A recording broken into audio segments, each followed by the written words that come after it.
હું આપ સૌનું રોજગાર ન્યૂઝ એકેડમી દ્વારા પ્રસ્તુત 24 ડિસેમ્બરના કરંટ અફેર્સમાં સ્વાગત કરું છું. પ્રસ્તુત છે આજના સૌથી અગત્યના કરંટ અફેર્સ પ્રશ્નો, જે વિપુલ સર દ્વારા તૈયાર કરાયા છે. તો ચાલો આજે આપણે રાષ્ટ્રીય સુરક્ષા, રમત જગત, શાસન, શિક્ષણ અને છેલ્લે વિજ્ઞાન અને ટેકનોલોજી જેવા અગત્યના વિષયો પર નજર કરીશું. દરેક વિભાગમાં કંઈક નવું અને રસપ્રદ જાણવા મળશે. ચાલો શરૂઆત કરીએ આપણા પહેલા વિભાગથી, રાષ્ટ્રીય સુરક્ષા અને સંરક્ષણ. જોઈએ કે દેશની સુરક્ષાને વધુ મજબૂત બનાવવા માટે તાજેતરમાં શું નવા પગલાં લેવાયા છે. આપણી ભારતીય નૌસેનાની તાકાતમાં સતત વધારો થઈ રહ્યો છે. હમણાં જ એક નવું યુદ્ધ જહાજ અંજદીપ નૌસેનાના બેડામાં જોડાયું છે. તો સવાલ એ છે કે આ જહાજનું મુખ્ય કામ શું છે? આખરે તે કયા પ્રકારનું જહાજ છે? સાચો જવાબ છે એન્ટી સબમરીન શેલો વોટરક્રાફ્ટ. હવે આનો મતલબ શું? મતલબ કે આ જહાજ ખાસ કરીને દરિયા કિનારાના છીછરા પાણીમાં છુપાયેલી દુશ્મન સબમરીનનો શિકાર કરવા માટે બનાવવામાં આવ્યું છે. આ એક બહુ મોટી વાત છે, કારણ કે તે આપણી તટીય સુરક્ષાને વધુ મજબૂત બનાવશે. હવે વાત કરીએ આપણી સરહદોની. પ્રજાસત્તાક દિવસ નજીક છે અને આવા સમયે સુરક્ષા વ્યવસ્થા એકદમ ચુસ્ત કરી દેવામાં આવે છે. તો આ વર્ષે આપણી બોર્ડર સિક્યોરિટી ફોર્સ એટલે કે BSF એક ખાસ સુરક્ષા કવાયત હાથ ધરવા જઈ રહી છે. એનું નામ શું છે? આ કવાયતનું નામ છે ઓપ્સ એલર્ટ. આનો મુખ્ય હેતુ પ્રજાસત્તાક દિવસ દરમિયાન સરહદી વિસ્તારોમાં સુરક્ષાને વધુ સતર્ક અને મજબૂત બનાવવાનો છે, જેથી કોઈ પણ અનિચ્છનીય પ્રવૃત્તિને રોકી શકાય. સરહદોની સુરક્ષા પછી હવે થોડું ધ્યાન દેશની અંદરની બાબતો પર આપીએ. ચાલો આપણા બીજા વિભાગમાં જઈએ, જેમાં આપણે રમત જગતના કેટલાક શાનદાર સમાચાર અને દેશના વિકાસ સાથે જોડાયેલા એક મહત્વપૂર્ણ રિપોર્ટ પર વાત કરીશું. ભારતીય મહિલા ક્રિકેટની દુનિયામાંથી એક ખૂબ જ મોટા અને ગૌરવપૂર્ણ સમાચાર આવ્યા છે. આપણી એક ખેલાડીએ તાજેતરમાં જ ICC T20 બોલિંગ રેન્કિંગમાં દુનિયામાં નંબર 1નું સ્થાન હાંસલ કર્યું છે. કોણ છે આ શાનદાર ખેલાડી? અને એ ખેલાડી છે ઓલરાઉન્ડર દીપ્તિ શર્મા. આ ખરેખર એક ઐતિહાસિક સિદ્ધિ છે, કારણ કે દીપ્તિએ તેની કારકિર્દીમાં પહેલીવાર આ મુકામ હાંસલ કર્યો છે. 737 રેટિંગ પોઈન્ટ સાથે તે હવે વિશ્વની શ્રેષ્ઠ T20 બોલર છે. રમતગમતથી આગળ વધીને હવે એક ગંભીર અને મહત્વના વિષય પર આવીએ, દેશનું આરોગ્ય. સરકારે 2017માં એક રાષ્ટ્રીય સ્વાસ્થ્ય નીતિ બનાવી હતી. તેમાં 2025 સુધીમાં દેશની GDPના કેટલા ટકા આરોગ્ય પાછળ ખર્ચવાનો લક્ષ્યાંક રાખવામાં આવ્યો હતો?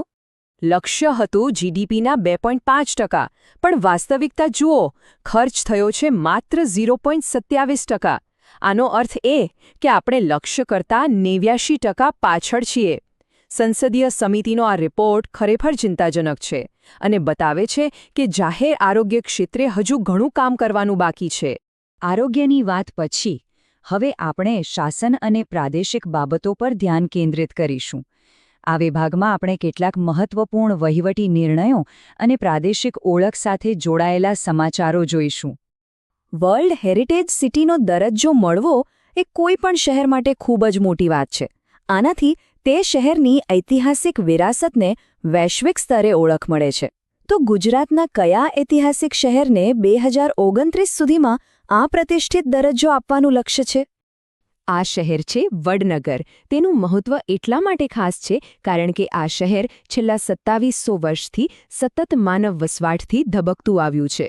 વિચાર તો કરો, એક જીવંત શહેર જેનો ઇતિહાસ આટલો જૂનો છે. આ દરજ્જાથી તેના સંરક્ષણ અને પ્રવાસનને ઘણો વેગ મળશે. શહેરોની સાથે સાથે ગામડાઓનો વિકાસ પણ એટલો જ જરૂરી છે. તો ગ્રામીણ વિસ્તારોમાં રોજગારી વધારવા માટે સરકાર એક નવો કાયદો લાવી રહી છે. આ વિકસિત ભારત ગ્રામજી એક્ટ હેઠળ કેટલા દિવસના કામની ગેરંટી મળશે? સાચો જવાબ છે 125 દિવસ. હાલની મનરેગા યોજનામાં 100 દિવસની ગેરંટી છે. તેની સરખામણીમાં આ યોજનામાં સીધા 25 દિવસનો વધારો કરવામાં આવ્યો છે.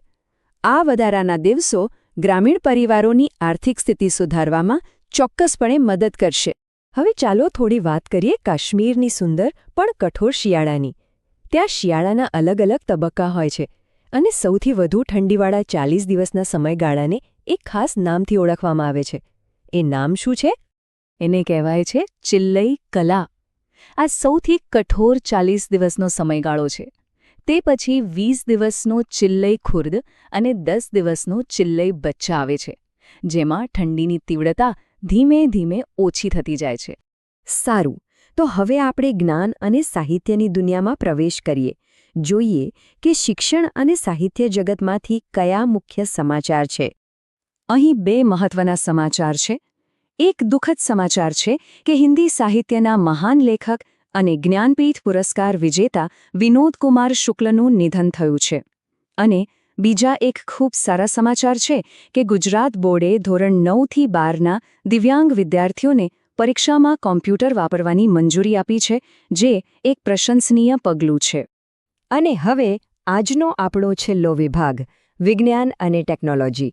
ચાલો જોઈએ કે ભવિષ્યને આકાર આપતી કઈ નવી શોધો અને વિકાસ થયા છે.